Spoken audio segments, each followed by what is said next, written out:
So, you hear about a land dispute that's been dragging on for decades, and then, boom, it's settled.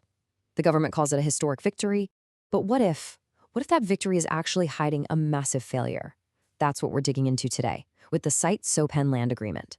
We're going to uncover the hidden story, the real cost of a 45-year delay. Okay, so let's start with the official line. Right after the settlement was signed, the deputy chief minister comes out and says, "The work speaks for itself." I mean, that sounds pretty confident, right? Triumphant, even. And look, on the surface, you can see why. So here are the bare bones of it. We've got a dispute over 128 acres of land. It starts way back in 1982, and it's finally resolved 45 years later. The land goes back to the Elaka Saitsohpen community. Sounds like a happy ending. Case closed, right? Well, maybe not. And this is exactly where we need to pivot. We've heard the official story, but now let's ask a much more critical question. Because when you really start to look closer, this so-called victory, it starts to look a whole lot more like a symptom of total paralysis. So here's the question that gets to the absolute heart of this. If the work speaks for itself, then what is 45 years of delay actually saying?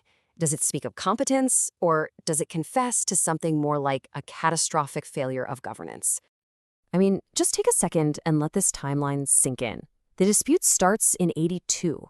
By 95, you've got a whole generation of kids who've grown up knowing nothing but this unresolved issue. Fast forward to 2005, and it's just old news. By 2015, it's practically an institution. And then finally, in 2025, they call it solved. This wasn't some fast-moving, complicated thing. This was just decades of going absolutely nowhere. So you see the problem here, right? All the headlines are celebrating that the issue is over. But the real story, the one we should be laser-focused on, is why this thing was allowed to drag on for nearly half a century. Because that kind of inaction, it has a cost. And trust me, it's a massive one. Which brings us to the price of all that waiting. Let's actually try and calculate the hidden economic cost of this delay. You know, the cost that conveniently never gets mentioned in any of those victory speeches. Okay, check out this number, 114 crore rupees.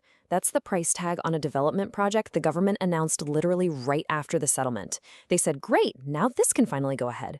And that announcement, that right there, is the key to understanding the real damage done. So it raises a pretty obvious question, doesn't it? If a 114 crore project was stuck in limbo for 45 years, what was the real cost to the community? To figure that out, we need to wrap our heads around a simple but incredibly powerful economic idea. It's called economic opportunity cost. And what it means is that delay is never neutral. It's not just a pause button. Every single year you don't invest doesn't just mean you start a year later. It means you lose all the potential growth, all the compound returns you would have made. It is an active wealth destroyer. All right, let's actually run the numbers. We start with that 114 crore project value, but we have to imagine it back in 1982. Let's be super conservative and assume an annual return of just 8%. Now let that compound for 45 long years.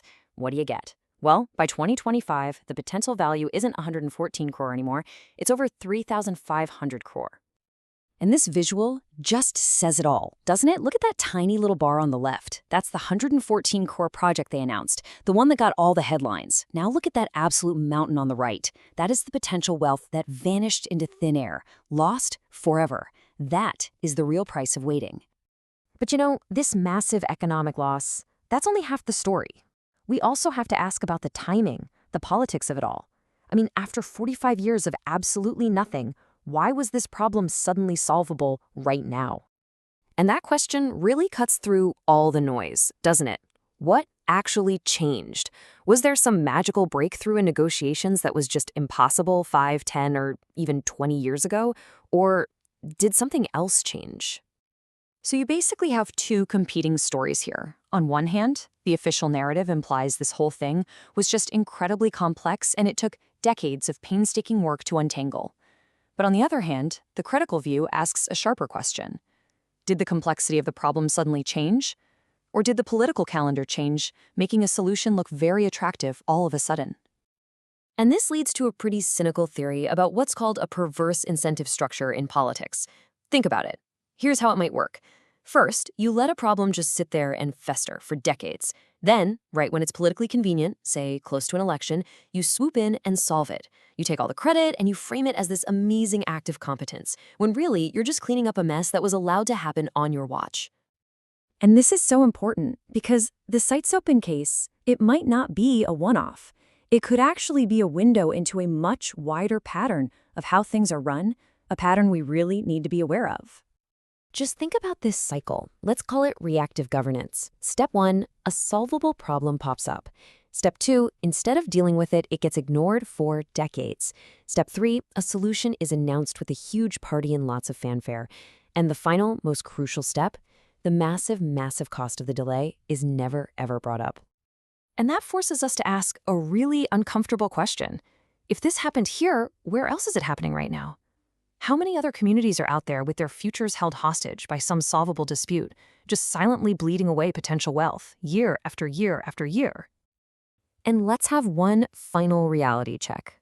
That 114 crore project, was that a real, genuine commitment, or was it just a convenient headline to put a nice bow on the story? I guess the real test will be if we ever see shovels in the ground. So let's end on this one final thought. That 3,500 crore in lost potential, it's not just some abstract number on a screen. That's schools that were never built. It's jobs that were never created. It's a whole generation's worth of opportunities that just disappeared. So the real question isn't whether we should celebrate this solution. The real question is, who's accountable for this multi-generational theft of opportunity?